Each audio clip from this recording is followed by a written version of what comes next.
How you doing, everybody? Um, Gonna talk about God. I definitely believe God is a possibility. There's a lot of possibilities, though. I have a couple issues with the God thing. Um, One of them being Christians, Catholics, they all base their beliefs on a book that was written by man, the Bible. In those beliefs, even in the Bible itself, it says that all men are sinners.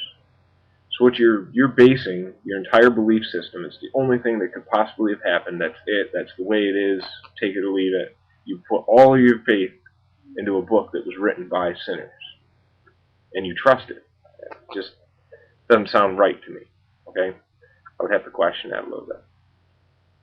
The other thing I want to talk about is how many people really go to heaven in the world. Okay, if you're a Christian or a Catholic, you believe that you need to dedicate your life to God. You need to go to church. You need to try and do the right thing. If you willingly sin on purpose, knowing that you're sinning, you're going to hell. You're not going to heaven. Okay? So I would say, between Muslims and Buddhists and all that in the world, I would say maybe 10% of the world goes to heaven. Um, but we'll just say 50-50. Okay? 50% of people go to heaven, 50% of people go to hell. Okay? At the same time, in those religions, it teaches you that God is all-knowing. He knows the past, the present, and the future. So, let's play a little analogy here. Um, let's say you wanted to have 50 kids.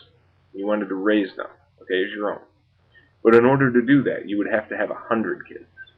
The first 50 of those kids would suffer in a long, gated, painful, horrible death, okay?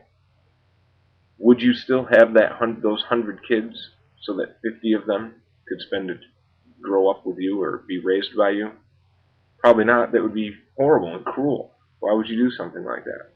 Well, the point I'm getting at is, if God is all-knowing and knows the past, the present, and the future, why would He even bother to create us knowing that 50% of us would suffer eternity in hell? I just don't see it. Um, the other problem I have is about heaven and hell itself. How could there possibly be a heaven if there's a hell? Okay, let's just say I'm a Christian.